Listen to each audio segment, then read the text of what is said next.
The Toronto Blue Jays have made a couple of more roster moves ahead of their opening day game against the Tampa Bay Rays tomorrow. So I'll break that down on this episode of Jays Digest, as well as an interesting change to the batting lineup. We'll have that and much more coming up next.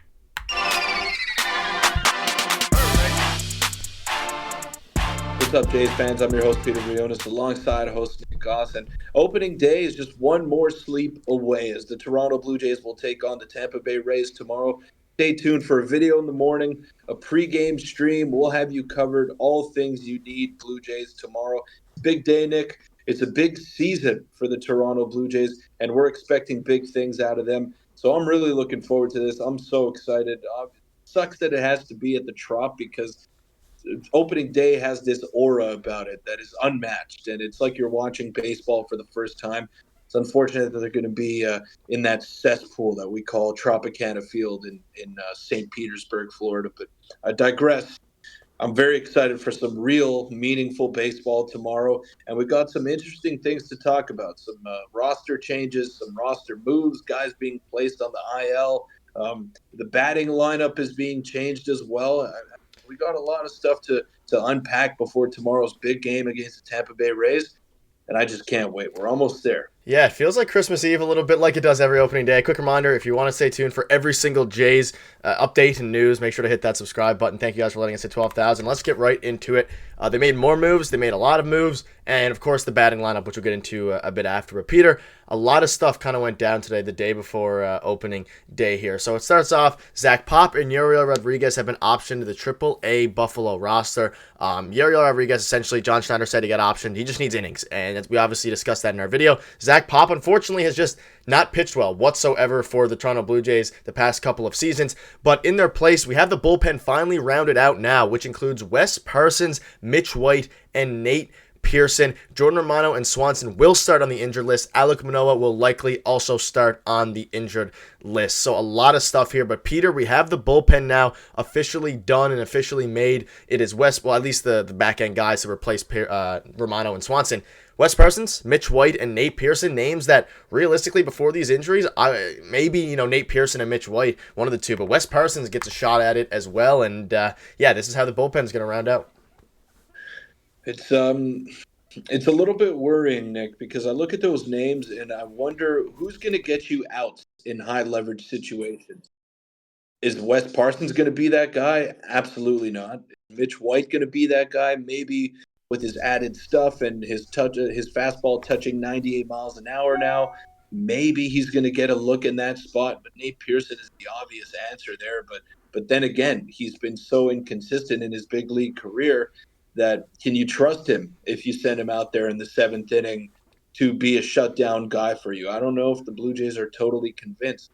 Those three names right there could all be your long guys or guys that eat up innings in garbage time or whatnot. So the Jays are going to have a really tough time in the first 10 games, or at least until Jordan Romano or Eric Swanson are ready to come back. They also lost Jordan Hicks this offseason. I mean, they're going to need some guys to step up in that bullpen. Most notably, Tim Meza, Genesis Cabrera, Jimmy Garcia are three that are going to be pushed up a peg, and Jimmy Garcia is going to be the closer. Now Tim Meza is probably going to be your eighth inning guy until Eric Swanson is ready to come back. And Genesis Cabrera, after being a middle reliever for virtually his entire career, he's going to be in high leverage spots as well. So the Jays are going to have to navigate this rough period here and try to get outs in those high leverage situations because they're playing some good teams. They're playing the Rays, the Astros, and the Yankees. And I can guarantee you that they're going to have some close ball games in that 10-game stretch. And they're going to need that bullpen to step up. So who are the outs going to come from? And that's what I was talking about yesterday, those signature moments. If Nate Pearson can go out there and give you a shutdown seventh or eighth inning one or two times in the first 10 games, that might be a season defining moment. That might be worth it in its own right if you're a Nate Pearson fan. That's a highlight of his season right there. The Jays are going to have to win, and they're going to have to win by committee in these first 10 games, and it's not going to be easy. Nate Pearson, this seems like kind of his last chance, at least his last major chance to be, whether that's with the Blue Jays or whoever else, to really crack this bullpen going forward. And if Nate Pearson can do that, I mean, you mentioned it. Obviously, Wes Parsons is just going to be there to eat some innings. Mitch White has some upside as well. But Nate Pearson, this is his chance. If he can go out there and do what we thought he was going to be capable of doing, and now obviously in a lesser bullpen role, then it would be great for the team going forward. So there's some positives. Obviously, the biggest issue here is that we don't have our two best relievers, but hopefully we can take some positives out of it. And if the offense does what we hope they can do and what they did in spring, hopefully that'll make the bullpen a bit less of an issue. And a quick note here before we move on Gausman, he is going to be starting the opening day or in the first rotation through the five starters. It'll either be Sunday or Monday. So Peter, that's good. Gausman is back. And any quick final thoughts before we move on to a batting order that is new and that we have not seen in a very long time, if ever. Yeah, well, we have seen it, but Long time. we haven't gotten an extended look at it. But we'll break that down in a little bit. It's great that Kevin Gausman is going to be able to go in that first series against the Tampa Bay Rays. It's crucial, if I'm being totally honest. Don't know how long his leash is going to be. Don't know if he can go past the 85 pitch mark. That'll be for John Schneider and Don Mattingly and company to determine once we get to that point. But it's going to be big, especially considering the injuries that the Blue Jays have in the bullpen right now. They're going to need their starters to pull together and give them some innings. And you usually tend to not let your guys go too deep into games, especially early on in the season. But the Jays might have no choice. You don't want them to go over 100 pitches, not in the first series of the year, because it's a long, grueling season. And we know that the MLB season is a marathon. But like I said, the Jays might have no choice but to ride those starters because they were so consistent last year and so reliable. So they're going to be the saving grace from start to finish on this Blue Jays year. And I can't wait to see Kevin Gausman get into action. We were hoping that it would be opening day, but maybe it's for the better. Maybe he avoids the opening day curse that we've seen in the past two seasons of the Blue Jays. So I'm excited to watch him pitch as well as the rest of the rotation. And just like any team that wants to have success in Major League Baseball, the rotation is going to be a key part to that. Yeah, and we have Barrios, Bassett, Kikuchi as expected there. But let's move on now into the second topic, which is the lineup order revealed, the first four at least. And this is the new kind of look, and we've seen it last year, obviously, but we haven't seen an extended look. And what this tells me, if they're doing it opening day, I think they're going to ride with this, whatever their analytics are telling them. And Shadavidi says the Blue Jays will start the season with Vladdy batting second ahead of Bo Bichette now with Springer at first. So it goes Springer, Vladdy, Bo, Turner instead of obviously Springer, Bo, Vladdy, which we saw for most of last year with Belt batting fourth. Interesting. I'm happy Turner's batting fourth. He got a lot of opportunities. He's clutch with runners in scoring position. And what this does now is give Bo Bichette more of a chance to drive in some more runners. Obviously, he's a better contact hitter, I would say, than Vladimir Guerrero Jr. He's been hitting a lot of singles last year, a lot of extra base hits, and Vladdy, who gets on base a lot, is going to be able to be there at the two hole to set up for Bo Bichette. And you can't really ask for better hitters to protect Vladimir Guerrero Jr. than Justin Turner and Bo Bichette following him.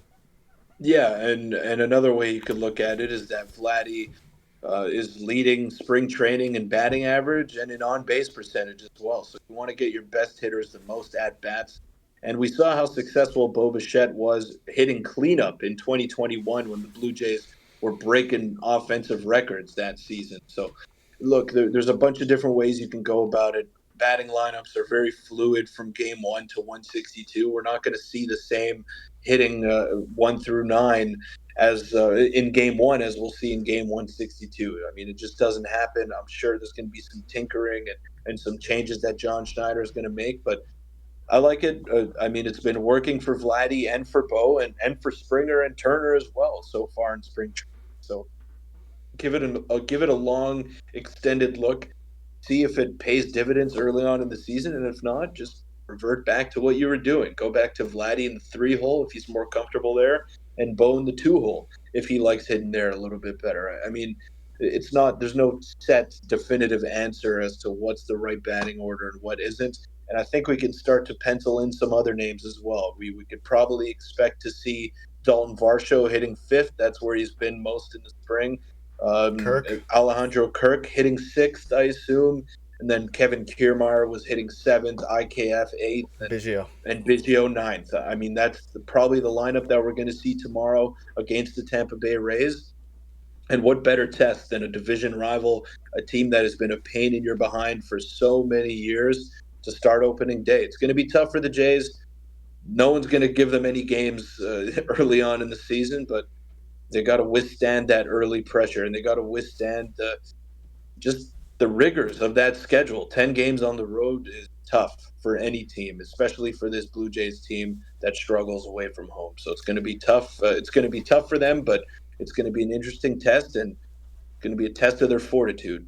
And it's finally here. Tomorrow is finally here. Opening day is coming, and we can finally say whatever. One of the craziest off seasons, Peter, I'd say, as being a Blue Jays fan with all the Shohei stuff, and it culminates with hopefully a season tomorrow that will start and be one to remember. But that'll wrap it up. We'll have you covered the whole way. If you want to check out a video from yesterday, click on your screen now, and we'll see you tomorrow for a lot of content.